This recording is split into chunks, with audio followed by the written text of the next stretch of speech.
Greetings, everyone. Welcome to another episode of True House Live. So, today we are chatting with us. So, I'm your host, Lisa Sully, and we have with us, introduce yourself. Precious Stepney. Hello. Anushka Gopilal, good morning or Yeah, afternoon, wherever you may be. right. We're starting a little bit late, so we may not be on Facebook, but that's okay. We can put the show on there. So, but we are on YouTube. And today we were going to be joined by a special guest host, Dr. Amina Ali, who's the founder of FIRE, which stands for the Federation of International Gender and Human Rights. And unfortunately, she's not able to make it right now. So if she's able to come in, we'll just pull her into the show. She has a lot of information on her program and organization and what they do. They're global and they work with a lot of maternal health issues around the world, and especially in poverty-stricken countries. So I want to make sure she's able to, and if she's not able to come, because it is a live show, then we'll just make sure we reschedule Dr. Ali for another date. But we're going to keep the show going, and we're going to talk today a bit about health disparities or disparities in maternal and reproductive health. So we're keeping on our series of maternal health for this summer. So, disparities, what does that mean? So, it really just means differences between select groups or certain groups or populations. And usually, when we're talking about disparities, it does trickle into the health equity space, right? Because if we had equity in spaces, we would not see the disparities that we do at the rates that we do. So, we're talking about those things in maternal and reproductive health, and specifically, and I said reproductive because some of these things they mingle, right? So we're going to be talking about fibroids and how women of color are at higher risk for fibroids, or they get them at higher rates. Also, access to care, and the differences in access to care and how that affects how you can address medical issues. And also, oh my goodness, we just talked about this before, ladies. We're doing fibroids, access to care, and also talking about the high mortality and morbidity rates among Black and brown women when it comes to maternal health. So let me just start off with a few things about fibroids, right? Because it's interestingly enough, they're not uncommon amongst a lot of women, especially women of color. So for those of you who don't know, what are fibroids? So uterine fibroids are tumors made up of muscle cells and other tissue that grow within the wall of the uterus. And sometimes they can be on the inner wall, inside the womb, and sometimes it can be what you call interstitial, which is inside the wall itself. So not actually in the space that is the womb, but on the other side, in that muscle tissue. They can cause wreak havoc, block your fallopian tubes, which is why a lot of women experience who have fibroids experience fertility issues. They can really block the egg from traveling. And so some of the symptoms that you get, can be heavy or painful periods, bleeding between periods, pain during sex, feeling pressure in the abdomen, right? Pelvic pressure. Um, Often you may urinate often because of that pressure. There's probably the fibroids can be really large and pushing on the bladder. There have been women who've had fibroids as big as golf balls, grapefruits. They can range and vary in size. Other symptoms are pain during sex, lower back pain, and obviously fertility issues when it comes to reproductive health. Multiple miscarriages, early onset labor, they're all different signs and symptoms of fibroids. Now, that doesn't mean that some women are not able to, you know, um, I don't want to say deal with, what is a good word? They're able to um, have fibroids and still have successful pregnancies and successful births. But it is something that is, it's a point of it's a sensitive point, and it's something that a lot of women deal with, sometimes silently, and it prevents them from, becoming mothers. It prevents them from being in that maternal space, right? So, it's really good to like know your body. And so we're going to talk a little bit about that, and like, then we're going to move into that access space, because why is it that women of color are more susceptible to fibroids, right? Some of it may be food. There's a lot of things, stress, a lot of things that are happening with our bodies. And then, are we less likely to get them checked out? Do whatever we need to do to address them. Some people, they don't want invasive surgery. Sometimes it's a little bit more. Some people want to take different methods to shrink them, which has happened with some people. So I want to like start with that, ladies, and then we can kind of like segue into the space where we talk about like that access to care and like dealing with the fibroids. Mhm. So, Yeah, so I think your introduction was really, really helpful, right? To first kind of even make a distinction, and I wish we had an image that we can pull up on the screen, because oftentimes, unless you have a physician or an OBGYN who's helping you get a visual picture of what, when you're told that you have fibroids, where they are in proximity to where your uterus and ovaries are, sometimes it can be really hard to imagine, right? Because even the image that we're shown of a uterus isn't quite the way the uterus is actually sitting um, in us. So it can be challenging. Just something to keep in mind, and I'm just looking at my notes here, is that depending on being aware of where if you have fibroids, where they're located, and what organs are near that area. So if your fibroids tend to be kind of towards the top of the uterus, then you would imagine that you would be considering where your uterus sits, right? Which is right below the belly button and before the sit bone area, right? That area of your lower tummy. It can impact, depending on where the tumors are and their size and shape, they could impact, as Deidre said, your back, your lower back, but even your bladder and your colon.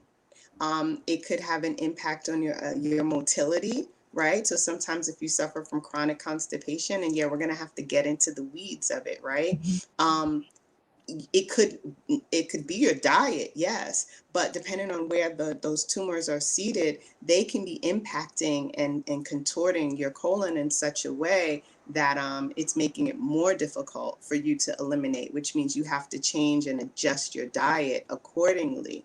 Um, as well as the same goes for the bladder. If you notice that if you know you have fibroids and you're getting older or you're gestating, you may notice that you have more frequency to urinate or even incontinence at times, pressure incontinence.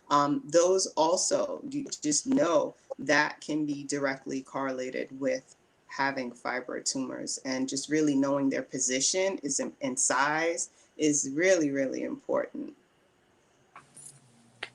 yeah. I was reading like, fibroids, they can grow as like a single tumor, or they can grow in like clusters. So Mhm. like, your point, like depending on like what's happening, how it's expanding, it could cause a lot of problems. And some, a lot of the times, here's the other thing. I think it's like a little over 70% of women may have the condition and not know it, and maybe because it's not sitting in that space where you're getting pressure, or maybe people are not necessarily paying attention or close attention to the symptoms, right? So or they can be really small, and there have been situations like, doctors will say, okay, we're just gonna watch it, and they're not that big, so let's just watch them. But then there's no discussion about like what to change, right? Like what could have brought them about what to change. Maybe change your diet. Maybe think about how much sugar, how much salt you're taking, how much processed foods. You need not just diet but also exercise. So that discussion definitely needs to happen. Yeah. Stress as well. And I Mhm. know Yeah. I understand stress contributes. There's the idea of what you swallow, right? Like we take things in and on, and you even say, I'm gonna swallow this one, right? But you're thinking that it means you're gonna let that pass. But recognize that you did swallow it. Like think of it as a literal thing. And in doing so, I'm not saying have outbursts, right? When you in lieu of swallowing, but have outlets. Recognize that when you're repressing emotion and allowing stress to kind of pile on, it piles on in your womb as women, in your seat of creation, as some call it. uh yeah. I agree. It's I don't personally have any lived experiences with fibroids, but I have friends and family members who have, and just them sharing their stories with me. Like all of this is informative, and it makes so much sense what you said, Precious, because that is definitely true. Just us taking on a lot of stressors and not realizing the internal impact that it's making on us, right? But that piece that Deidre mentioned about, sometimes not even knowing or not being conscious of the symptoms. I think it is so imperative that we keep in mind that we need to stay on the top of at the top of our health, and hold ourselves accountable to go see our doctors and make those annual appointments with the OBGYN and even your primary care physician, um, and really just hone in on our bodies, just to kind of see like how things are changing, really make an effort to see what changes happen as your life changes and day to day changes. So these things we can kind of try and identify earlier rather than later. And when the doctors say, oh, it's so small, it's nothing to worry about, I, for one, I don't take that and run with that at all. I don't care how small it is; it exists, right? So therefore, let's talk about it. If you think it's not, it's no harm. I still have questions, and I want to know. Well, how did it even get here? If it's not Mhm. harmful, how did it get here? Like you said, Deidre, and what do I do to get rid of it? Since it's not harmful now, then let's try to get rid of it, instead of Right. just watching it. Because if you're watching it, that means time is moving, and therefore it's giving it space for something to happen, right, and for it to grow and so forth. So let's try to get rid of it and make sure it stays off the grid for me, or it no longer exists. But I think just having an understanding, being able to ask questions and follow-ups with your doctors, if you need a second opinion, if you just feel uneasy about the responses you're getting. And for me, it'd be like that one saying, let's watch, let's not do anything. It's like, no, I want to do something, and or I need to just know more and be more educated on what's happening here with my body, what caused it, how I can get rid of it. If I can't get rid of it, how do I treat it, so that this is manageable and I can handle it and not let it worsen. So Mhm. I think just being conscious of all of that stuff and being able to clearly speak about it and advocate for yourself is very important. And when we see changes in our body and in our day to days, it's very important to bring it to our provider's attention, because you may think it's nothing, but when you express it, and because they're medically trained, they can probably identify certain things that we can't as people that aren't trained in that way. You know what? Then I was thinking, like, people may be thinking, or listeners may be thinking, like, who gets them, right? So we're talking about, we know that Black and Brown women suffer from them more, so that's one. And specifically, melanin dominant, so African American, though, people who fit into that category, African American or Black American, um, whatever you decide to identify as. But women in that group are 3 to 5 times at a greater risk than their white counterparts. And then the interesting thing, the other group that's classified as high risk for fibroids are women who are overweight, overweight or obese for their height, based on by BMI, body mass index. They're also at a slightly higher risk. And the interesting point is that women who have had children, and we are talking about women in childbearing years. So these are the women we're talking about. If you're not yet in childbearing years or you're past that, there's a different story. But women who are in childbearing years, but if they've given birth, they sometimes they're most likely at a lower risk for fibroids. So I thought that was interesting. It's kind of like if you're utilizing your womb, then these things won't happen almost, right? I haven't done yet the research on how many women who have given birth and then develop fibroids afterwards. But we can definitely find that out and put that in the description box. But I just thought that was really interesting because the womb is meant to hold life. And, it's kind of like if you used it to hold life, then you're good, right? But if not, and you wait a little longer, and also again, yes, based on very practical things like what we eat, what we do, the stress levels, like this may happen. And the other thing that I thought was interesting when we talk about like women who are at higher risk and it's obesity, then we have to kind of look at like, okay, well, are Black women or African American women also more likely to be obese or overweight? And could that also be contributing to their higher risk of fibroids, when compared to other racial and ethnic groups? So I thought that was interesting. Any thoughts on that, ladies? Yes. I too thought it was very interesting that one of the markers, if you will, for high probability for fibroids was having less than two children. I was like, whoa, that's interesting. But it reminds me of what we had shared. I think it was the last time we recorded, or maybe it was about a month ago, where both myself and Alia were acknowledging that while we gestated with fibroids, our babies in the womb, in utero, they kind of move things out of their way, right? And created space. So in my mind, I'm like, nothing scientific at all. Right.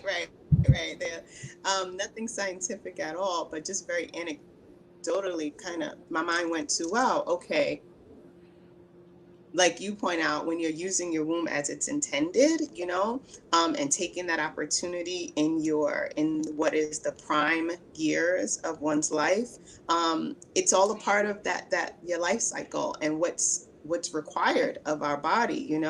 It's kind of like you taking in the right food, so then your body is preserved in the right ways for health and the longevity, health and longevity. So it was just an anecdotal observation, and it's interesting that you noticed that as well. So yeah, less than two, apparently it kind of is one of those markers. And the other thing that I wanted to share is that uterine fibroids occur in about 70% of women in general, but unfortunately that's disproportionately melanated women. Yeah. That's so interesting that less than two children, because that's like news, right? And you're like, I'm like, I only have one. I need to right. And then I'm also older, right? And so it's like all of this is good information. And like I said, it's we have to educate ourselves, and it can be scary, right? It can be so scary because you're learning about these new things about your body, and then you're wondering, okay, what can I do? And for those who do have fibroids, I know a girlfriend who has such a hard time, and it's been years that she's been diagnosed with them, and I feel so bad for her when it's time for her cycle, and the pain that she goes through and whatnot. And I'm like, what can I do to help? How can I help? And it's just something that you can be as supportive as you can as a friend, but you can't really be all in and say, okay, I have the magic antidote here to take all of this away. But you guys just keep sharing the information, and I'm going to disperse it. Yeah, no, I think you touching on the symptomology is also really important, right? So we can go through some of what the symptoms are. I think each person is so unique and different. Mhm. Some can have very large fibroid tumors and be mildly asymptomatic aside from heavy bleeding during their cycle time. But to just list off a few, definitely the heavier bleeding, particularly when the fibroid tumors are larger. And something to, I guess, be aware of is that they feed, right? They eat. They're eating. Yeah. And so the question is, what do they like? And Deidre touched on some of the things. It's the sugar, it's the dairy, but really it's the sugar in the dairy that they like, right? It is also the stress, because it kind of puts your body in a different place, if you will, hormonally. It's also, you have to consider. I know we're always on the food thing, and I never want it to come off as like browbeating or judgy, but there's so much that we need that ails us, that is directly connected to what we're putting in our mouth. That if we begin to even just remove one thing at a time, if you say, that sounds interesting, sugar. Okay, well, I know when I'm stressed, I know when I'm PMSing, I consume lots more sugar. Just try maybe cutting back and seeing how your body responds to that cutback.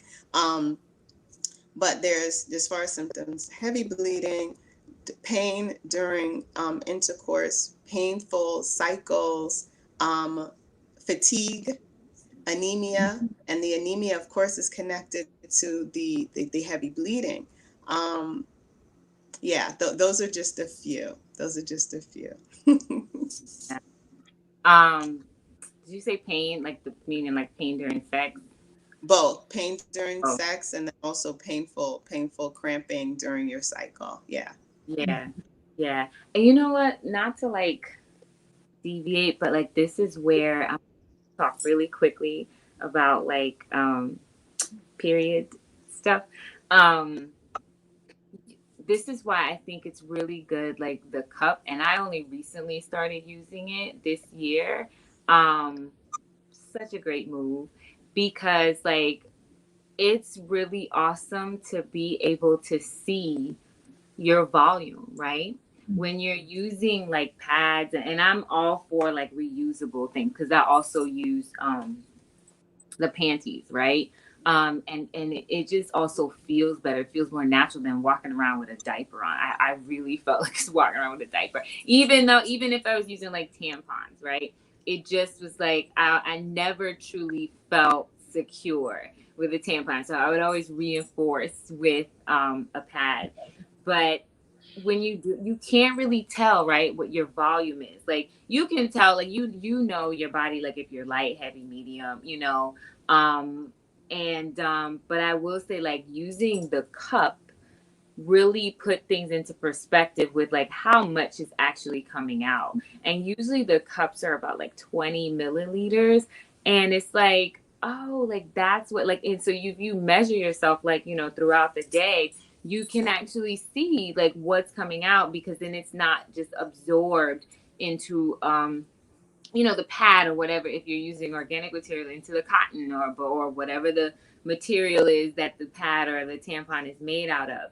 You can actually see in a cup, you can see like the color of your blood, like while it's all together. You can see like, if there are clots, things like that. And of course you can see like when you stand up and you turn around and look back, look down. But like I thought that it was like such a breath of fresh air, like even though we're not even like in that space, but like just to know what's happening and to see it with like from a different angle, like what's happening. So like relating that back to like the fibroids and like knowing like what your cycle is doing, it's good to see. You can see what heavy is. If you're overflowing the cup, and they're supposed to be able to last for about 8 hours, I think. That's heavy, that's heavy. And don't get me wrong, we all have our like things, because I'm not sitting for 8 hours.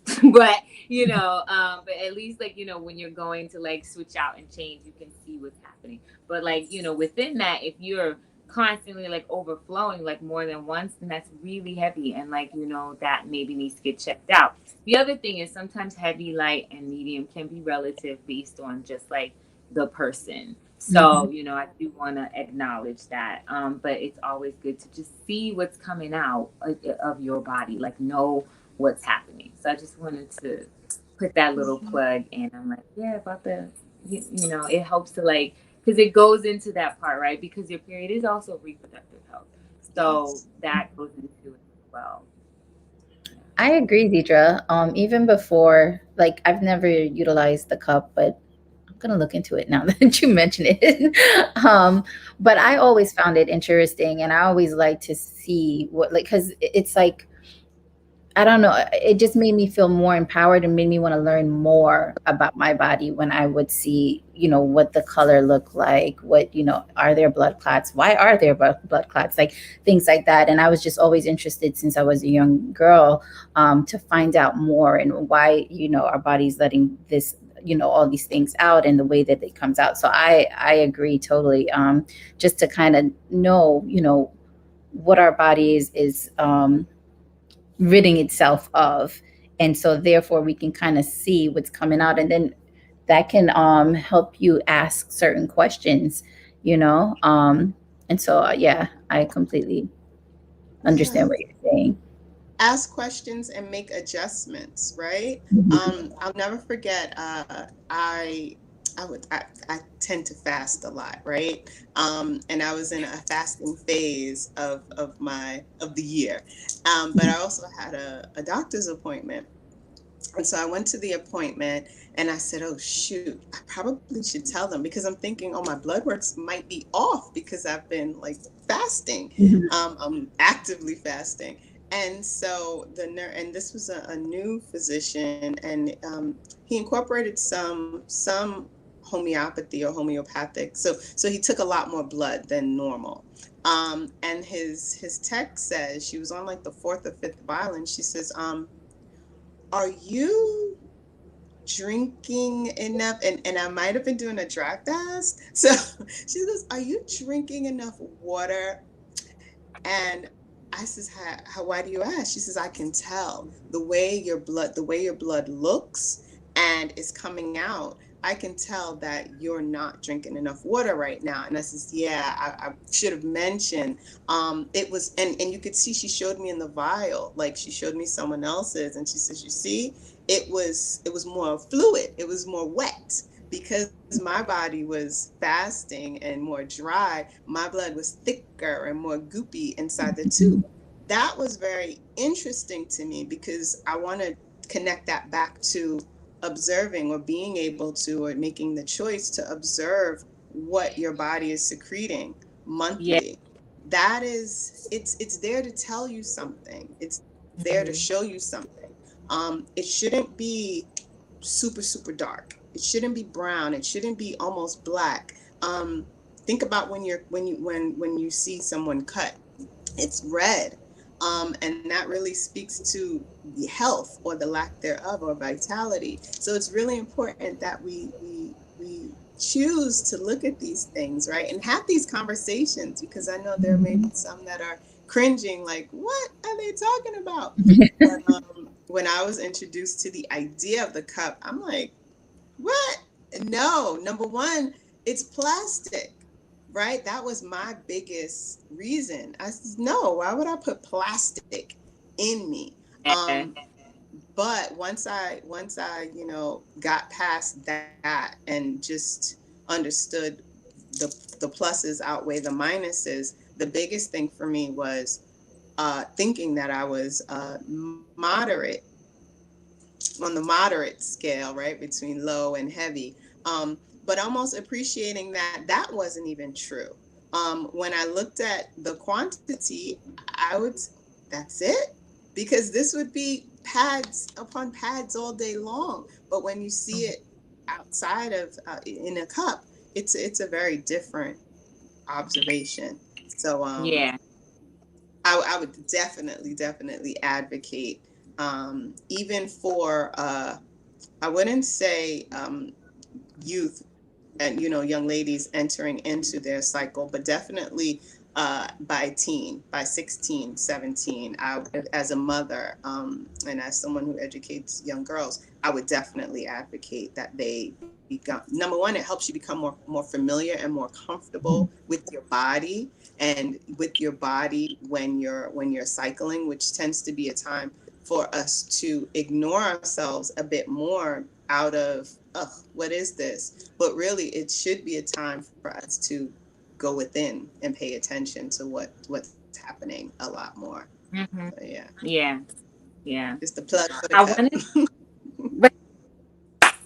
right, and you could reinforce it with the panties. I like to do that. You can Yes, reinforce it. yes, It's yes, so yes. natural. I just like chill out when it's like I just you don't even feel like you have anything on. I mean, you of course you have on underwear, but like it's just not the same as like the tampon slash pad combination or just the pad. It's just Yes, amazing. Like yeah, it's I love it. I like it. But yeah. I wanted to kind of circle back around because I know we said we were going to do a few things, but like the fibroid conversation is very interesting. I Mm-hmm. wanted to circle back around to the idea of, who gets it, and Black women, Black or African American women tend to get them more, but we also know that the other group is people who are obese. So when we're talking about like obesity, so I want to like circle back around to that.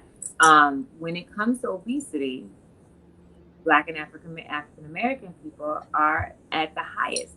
The entire rate for obesity, like U.S. obesity prevalence, it's not half the population as of yet, but I think we're getting there.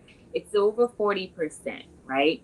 And so, in that 40% of people who are considered overweight and obese, African Americans like are at the top of the list, top of the list. So some of that is we have to think that you have to, imagine that there's a correlation between um, Black and brown women being obese and being at risk for fibroids, obese or overweight and being at risk for fibroids. So we have to like really be mindful of those things. And realize like the truisms. This is True Health Live, right? So realize some of the truisms of that. So what are the things that, and maybe we don't answer that question today, maybe that's another show, but what are some of the things that we can do in communities to address that issue? So it's like when something's happening, it can't just be like, and we know this, right? In public health, most times, the symptoms are addressed, and that's why we have to get to the preventative part. And there are definitely a lot of people who recognize obesity as an issue in certain communities, specifically Black and African American communities. So it's like address some of the things that are happening, address the nutrition, address which gets to the obesity, and then you address that, and then you see the changes in other areas where there are health issues. It's like get to the bottom, and like you said, Precious, like not to like keep going to the food, but it is a Yes. serious issue.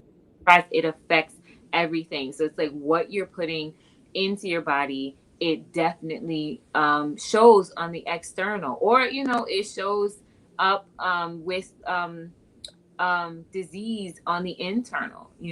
So you have to be mindful of what you're putting in, because what you put in will manifest into something. If you put in positive things, what manifests is positivity. If you put in things that are negative and not so good for your body, what will manifest is negative. So we have to think about like origin points. It really is about Yeah, origin points.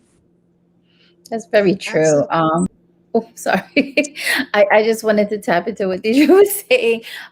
Yeah, like with it starts at home, right? It starts from when we're young and what our parents feed us and the habits we develop, because we carry that throughout our lives.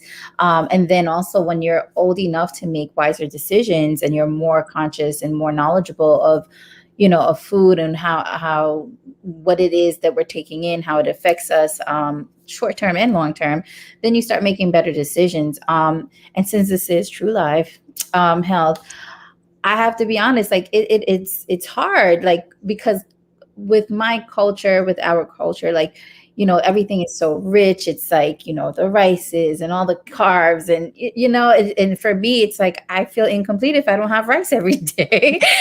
I really do. And I have friends that I grew up with that are like, it's known, and you have to have rice. And if anything, if Anushka needs to have some kind of rice, so don't just have X, Y, Z, make sure you have rice. And that's like an ongoing thing.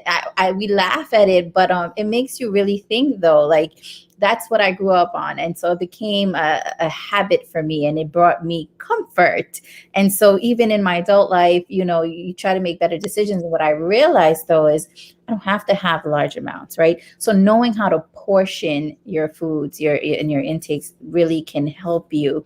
And I always believe, like, nutrition is key, but you don't have to you don't have to go torture yourself to stay healthier. Like, some people think diet means you have to have all these nasty things, or you can't cook with any seasoning and so forth.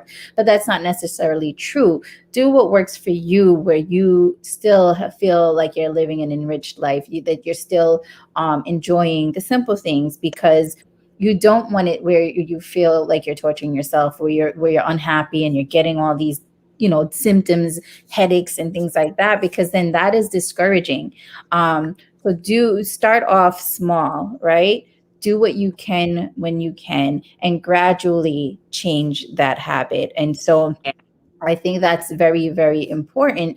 And also, what we change with self and as our individual selves, our family and those around us will start seeing it, and you can start implementing it with your own family. And it's hard, like, as a mom, if I have to make two separate dinners, that is, I'm like, what? It's a lot to do, especially when you're a working mom, especially when your job is not a typical 9 to 5, and then you're an entrepreneur on the side as well. So it's like a lot of things. So you wear all these different hats, and you're responsible for all these moving pieces. And then to think, when it comes to your household, and making sure everyone stays as healthy as possible, I have to make 2 lunches, 2 dinners, 2 breakfasts. That is very discouraging. And that's like, oh, whatever. And quite often people are like, well, just grab this, just grab that. And I think what we need to do is know, as we're changing our habits, the family needs to help. They need to be a part of that, right? It needs to be a decision. And so if I'm making like X, Y, and Z, and this is what we're going to eat, we're all going to eat it, right? And so it has to be a team effort and collective effort. And that's how we create change. That's how, like, if the projected image was like, okay, this is what we're leading into, because look at our family, look, our grandmas were obese, or our grandfathers, our parents, and so forth, and nothing has changed when it comes to the intake of food, and we're carrying those same habits. Mhm. Then we can kind of see what the future looks like for us, right? Unless we make the decision to say, hey, I'm going to change that narrative, because it's going to stop right here, right? Like, so we've done that. We see where it's going to go. I've been happy with it, but now I know I don't have to be miserable in this journey. I can make it work for me. I can make it work for mine, and we're going to do this. And your kids will be able to implement that at an earlier stage than you did, right? And so then you can change what that trajectory looks like. But it does have to, you do have to acknowledge it. At one, it starts with you just acknowledging, okay, there needs to be a change, and how am I going to implement this where it works for me, and not drains all the happiness of food, um, so that's just my 2 cents on it, and that's what's working for me. And as I said, I'm a big food lover, and I cook for my family, and that brings us all together, like most families. But just knowing how to do it in a healthier way, and prepare things in a healthier way, and make certain changes. And it's not going to happen overnight. It'll take time. It can be trial and error, but at least you're trying and on a better path. Yeah, and there are definitely different programs to help people do that. This is why, like, I'm so in support of like farmers markets to encourage like Mhm. fresh vegetables and things, and less processed.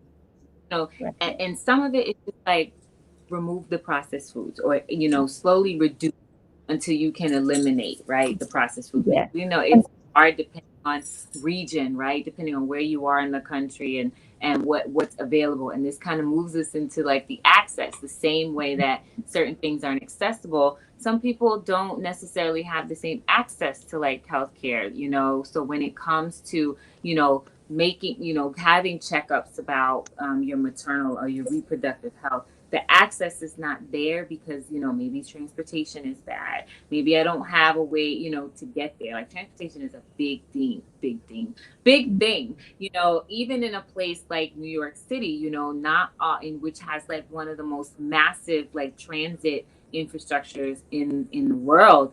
Um, Not every single part, and Anushka, you can speak to this. It's okay, you precious. Not every single inch of each borough, especially the outer boroughs, have access to that. Some of them are transportation deserts, and maybe the only access is the bus, and the buses don't have the same um, movement as the trains, right? They also don't move as quickly as the trains. So, you know, and not everybody has a car. You know, not even that. It doesn't even have to be how you get to where you're going. Well, it is, but like maybe like some of that issue is because like of insurance issues, or you know, the health center or clinic or wherever you go is further away from you, right? Everybody does have the money to go to a place that's, you know, part of a big fancy health system. And while, you know, some of those health systems are trying to, you know, move into meeting people where they're at, and there's, you know, so many different programs and things that they do, and incentive programs to make sure that they're trying to reach people, there are gaps, and people get lost in the cracks. And so this is where we have like the access issue. Some of it is just not even knowing like where their resources are or what resources are available to them, and that in change affects access. So, you know, moving into the access space and like knowing where things are, that could even be an issue. So if there's a woman who also doesn't have like that education to know like about what's happening with her body and understand like what the symptoms are for fibroids, like how is she accessing clinical care or medical care, or modern medicine in that case, if she does not use any alternative, right? How is she accessing that to help heal her body, right? Yeah. Absolutely. I think, go ahead, Precious. Before, um, Go ahead. I like it's when you think about access and this, and I think it doesn't matter how many times we have this conversation. I think I feel the same way all the time. It really, it's so frustrating just when you think about all of it, right?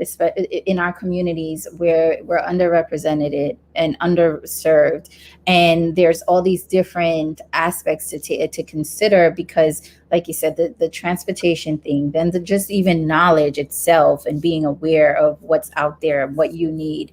Um, it's just like, oh, like we as women of color have to do 10 times more of the work just to get to this certain point. Like we have to educate ourselves, and then it's like, well, let's take a step back. How do we know to educate ourselves, right? How do we know to ask these questions? How do we know to say what organization can I go to that has a particular program, right? Like let's say for instance you're coming from a foreign country and you're just new to America. Where do you start? Right? Where do you start if you have no one to help guide you? Um, and so, like from my perspective, um, the hospitals, or just the caregivers at some point, I think working in community, it's a lot of times that I see like, we got to get these assessments and surveys and needs and all these things. You want to get all this feedback from folks, but what are you doing to locate people who really do need all these services, need to get access to health, need to just simply get health insurance under their belt so that they can have, so they can have access to just a primary care physician who can help them navigate through all the other specialties that they probably will need. Like, what are we doing to take the steps for preventative medicine and to help folks understand that here are the different services? Let's start off here with primary care, and then we'll go from there. let's see what's going on in your overall health. And if you need special services, we'll do X, Y, and Z. And here are some programs. Here are some free programs. If you cannot afford it, here's this agency. Go here, talk to this person, or this office, and they will help you navigate through the things that you need to get. What's offered to you and what's not offered to you, what you're eligible for, and just like a whole breakdown of that. Because we know, like, if a closed mouth doesn't get fed. And so if you don't know what to ask, it's like a no ask, no tell type of thing. And I think in healthcare, that is just wrong on all levels. Like, you have to be forthcoming, and you can tell. Like, I've worked in healthcare, Precious, I know you have as well. Like, we all are in this space, so you can tell when someone's a little uncertain and doesn't know but wants to know, or and you have to just be that person to give that information. What's the sense in keeping it when it can potentially help someone else, and then sharing it with them can then help them help others, right? When it comes to transportation, I am happy Accessorize exists. It didn't exist at one point. There are some flaws still in the system, but at least it exists. I'm happy to see elders be able to have them come and pick them up, take them to and from their doctor's appointments is wonderful. There are, like I said, there are some flaws in that system and things they do need to address, but the fact that it is there, and it's and you can attain it is very much, I think, helpful in the elder community. And also for those who cannot afford to hop on the train or into a cab or Uber, whatever the case may be, because as we know, sometimes our doctors are not in our community. We have to travel externally. And on with that, it's like, and some doctors, some quality doctors are within the community too, but we just don't know, right? Because where they're situated, you're like, oh, I don't want to go. Some people do say, I don't want to go there. Like, they think they're too good, and you're like, you need to go there, because though it may not be in your ideal location, that doctor will not steer you wrong, right? Or that clinician is not going to steer you wrong. They're here in this particular community, in this location, because they genuinely care about the patients, and because more chances are they probably come from that community and want to give back. And so it's like all these different things to take in perspective, and try to figure it out. And as I had said before, it's easy for us to have this conversation because we're at stages in our lives now that we are knowledgeable and we do have access, and we can share that with others.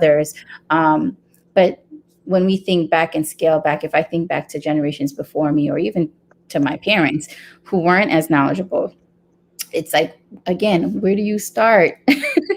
where do you start? So Yeah, I think that access is a huge umbrella, and there's lots that kind of fall under that umbrella.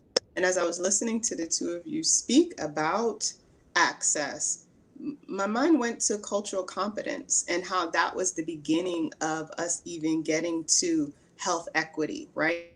Because I would say 10 years ago in the healthcare, 15 years ago in the healthcare field, it was about being culturally competent, having documentation in language other than English, right? mhm. Making sure that your staff complement somewhat represented the population that you're serving.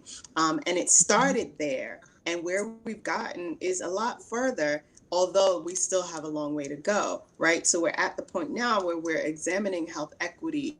And like in the behavioral health field, you have peer-led service delivery systems. And peer-led service delivery is similar to what you touched on, Anushka, that you have providers in your community, and this is not exactly what peer-led service delivery is, but you have people with lived experience now helping to be an advocate and a proponent for what healthcare should be. And an example of that in the behavioral health side is having recipients of service who are in recovery work and advocate and be a voice as an employee, not as an intern or, but actually work and say, listen, this is what I experienced and these medications worked for me, or this treatment intervention worked for me. And this is how it can support you as well. but they also become, or we, those that do that, also become that voice that says, have you considered putting this service in this area? Because, as Deidre touched on, they're on the outskirts of Queens, where the last train station is Jamaica. But they're all the way close to Long Island, and you've got to take two buses to get to where they are. And those buses only run between these hours and these hours, right? Back in the day, it was called the two fare zone. I think with Metro cards, things have changed a bit, but it's kind of like, if you haven't lived there, you don't know, and you won't recognize, and you can't appreciate what the need is. And Deidre, when you touched on, lack of access, and you may have even touched on food deserts or just transportation deserts, the idea of the resources getting to those locations become more logistically challenging as well. So it's not just the structure itself, but the infrastructure required to support that system can be more strained, because now we've got to go outside of our route to get over here to this one little clinic. That's inconvenient because our workers still have to take public transportation to get to the hub. So you don't think of all of these things as a consumer, but also a lot of times as a provider, these considerations aren't being made. So I wanted to just touch on that. And I did want to revisit something regarding food. Um, being Caribbean, the idea of rice and potato and yam and all of these really heavy, starchy things, they were a staple. But you have to think of what what we what our elders, what they did for a living. When I talk to my grandmother, who's 86, and she reminds me that her father woke up at 3 o'clock in the morning and would eat potatoes and yams and those things, because what did he do? He farmed. So there was no going home for lunch, there was no stopping for a lunch break. It was much more agrarian, right? If I said that correctly, right? It was more about agriculture. And so there was no break, right? They weren't sedentary. They weren't sitting all day long. We are. Burning it. Mhm. So it's like, right. So they were working all day, and they needed that heavy meal, because that was the one meal until that nighttime meal at 7, 8 o'clock, right? When the sun went down. We're not living that way anymore. So it's to our benefit to reevaluate what we're eating, and how we connect it to, oh, this is what my people eat. So this is what I eat, because our people, we're no longer doing what our people did, right? Mhm. So therefore, we've got to adjust the way we're eating. And the photos will show it too. If you have the photos of your elders, you'll see normally, even if they were husky and thick, they were solid. They Mhm. were rarely obese. And that's because they were toiling. So we aren't. Most of us aren't. And so our diet needs to adjust as accordingly as well. I know we were talking about access, but I wanted to also touch on the idea within reproductive health, and not just fibroids, but reproductive health in general. Estrogen and progesterone. My mouth isn't working today. Progesterone, and just how important it is. I'm not going to go deep into it because that's not my domain, but take note.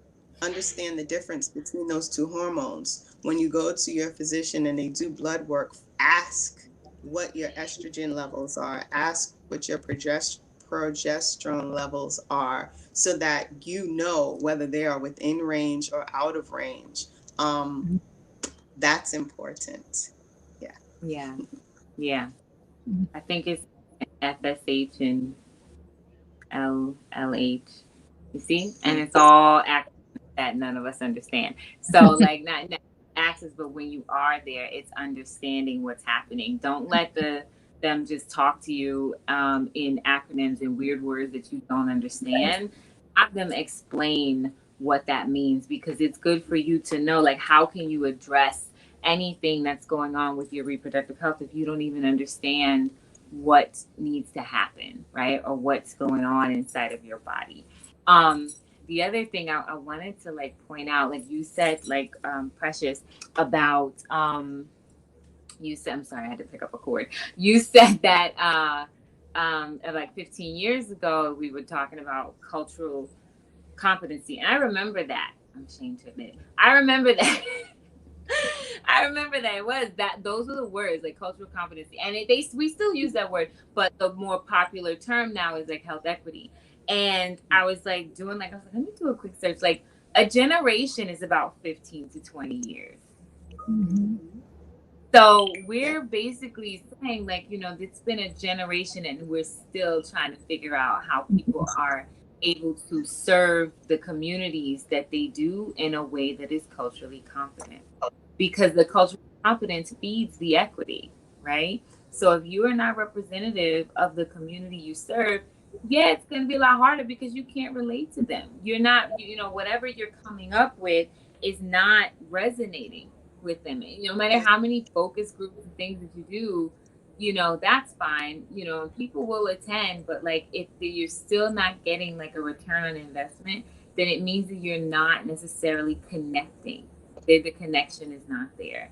So, I am all for like community health centers that are, a product of the community. So, um, when we talk about like things that are affecting Black and brown women's health, it's really having there are definitely groups and organizations that focus right on this. So it's about these centers, like partner up with these groups that where this is their focus, where they can create programs or certain events and activities that get people like excited about learning about their health, so that we can change and reverse some of these negative statistics, health statistics that we do have for people who are melanin dominant. So I Yeah. just want to, Offer. it's Sorry insane. about that. And it's not just I'm just using like that one point about cultural competency. It's generations, it's hundreds of years later, and we're still fussing about the same things. So that means there's a little bit of insanity there. It's like you're doing the same thing and getting the same results. So something has to shift. It means that we have to take control of our own health so that we can control the outcomes. I'm just going to leave that right. Yeah.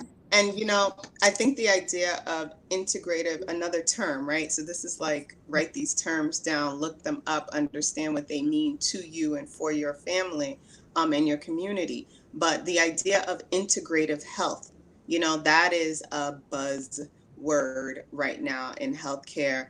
And really, I mean, integrative, right? That's bringing things together, right? Integrating. But what is it integrating? It's taking, and we've touched on it before, it's taking traditional medicine or allopathic medicine, and mixing it with some more natural homeopathic approaches to medicine. It's important because there is no one, as you're pointing out, Deidre, there is no one fix. There is no one model that works for everyone. There, just like there is no one drug that's going to mitigate your health problems. Number one, even a medication that works for you at 30, let's say for hypertension, it doesn't work at 40. You'll have to change the doses. You'll need to retitrate in some way. You may experience side effects that you didn't experience, when you first started on that medication. Everything, because things are constantly changing and ebbing and flowing. The best approach is to understand the value, us as healthcare providers and also recipients, us as recipients, because we happen to be in both arena. It's important to understand how fluid things need to be in order for you to find your stride, your health stride, if I might say. There's always a balance, and we're constantly being challenged to strike that balance, right? Kind of, if you think about a seesaw, it's like we're constantly kind of figuring out, well, I want to have the good foods that remind me of home, but I know that I need to do something to counter the effects of those foods if I am going to take them in, right? So if you're going to stick with those foods, what do you need to do on the other side? how do you balance that? Do you exercise more? Do you, integrate more abdominal stretching and work in that area because you know it weighs you down and makes you bulky there? Do you need to increase your fiber because you know those yams and all of that heavy food tends to make you stuffed up, get you stuffed up? You figure out the balance for you. That's how you can personalize integrative care. But as far as health systems, you want a system that is not just going to tell you that you need meds and surgery to fix all your problems. Because cutting off all your body parts and numbing the rest that are left is not going to give you the quality of life that you want. And that's this True Health Live, right? That's my truth. Yeah. But whatever it's Yeah. worth. And and I would say, like, this is kind of touching on a conversation I had on the Masters of Health show Mhm. on past Thursday with a health coach, That and was good. what she was talking about. Oh, thank you. And she was talking about how she actually works with radiologists and doctors to help, like, I think this was specifically a surgeon. And it's so interesting, like the amount of things that she sees, like when it comes to like radiology and scans, and what you see from the scan of what's happening with your bones, like your musculoskeletal system, and how like different health problems will weigh on that. So she helps patients like get to the weight that they need to be if they do decide to do the surgery route, for whatever the ailment is. She helps them get their weight to the appropriate, and sometimes lower, to the appropriate size. So I thought that was amazing. And so imagine, you kind of changing your lifestyle if you're at that point where you're like needing to have surgery, but like you change your eating habits, you change your lifestyle, and you literally kind of moonwalk away from even maybe needing the surgery or needing to do something because you've changed your life. We know, like, there are many individuals, high profile, that talk about, like, they're kind of just even like a move to plant-based has shifted things. And so there's definitely research out there when it comes to like reproductive health and like shifting like your lifestyle, eating habits, and the things that you do. So yeah. And yeah. So we are reaching, I think we've reached like the hour mark. And unfortunately, we weren't able to be joined by Dr. Ali. But we're going to reschedule because, this is definitely a conversation we want to have. But I'm glad that we were able to have this conversation on fibroids. And we'll put some more information in the chat. Definitely put information on like what it is, who's at risk, and like different things that you can do to address them. If whether you're going the modern medicine route or whether you're going with more natural, like there's definitely things that you can do to address it. The other part is we're going to, like I said, we're going to reschedule with Dr. Ali because I really want all of you to hear about her sovereign organization and the things that they do globally. There's going to be a lot of awesome things to come. So we didn't really touch on like the high mortality morbidity. We're going to save that treat for later when we have that discussion with Dr. Ali, because it'll be really awesome to think about, like, globally versus what's happening here in the States, and like, if there's any similarities. One thing that I noticed, like even from the Masters of Health show, Dr. Ali does a lot on the continent over in Africa. She's actually based in the Gambia, but they do a lot of work in some of the other countries, in West Africa specifically, and not just West Africa. She's like branching out for Asia and all these different places where they're melanin dominant people. So I think what she's doing is amazing. Um, but I had a conversation with a Masters of Health interviewee several weeks ago, and she was explaining how like the diet in a lot of West African countries is now mirroring the SAD diet, the standard American diet. So they're seeing a lot of the same comorbidities that we see here in African Americans. So it'll be really interesting to like hear that, especially since we're seeing like, the women who are more susceptible when it comes to race is Black women, but also women who are more susceptible to fibroids are women who are overweight. So, being that we're seeing, like, we know obesity stems from the nutrition and the diet. So let's see, like, what's happening on the other side of the globe. So thank you for joining us. Stay tuned for more episodes. We will be back next week because we're going to take a break for Labor Day, but we'll be back the weekend before Labor Day. We'll be here on Sunday, the 29th. Make sure you join us at 11 a.m. We will be joined by another guest host, Dr. Kadisha Nicholas, who is out of Florida, South Florida, and she kind of moves back and forth between the North and the South. And she is a public health expert in her field, and she's going to be talking with us about advocacy in maternal health. So we've had all these conversations about maternal health. So what do we do to advocate? How can we advocate for ourselves? So join us next time on True Health Live. As always, you can reach out to us at truehealthlive@gmail.com. Drop a comment if there's something that you want to see, if you want to hear, if you want to suggest a topic. We'll do the research and go over it. But we'll see you next time. Peace.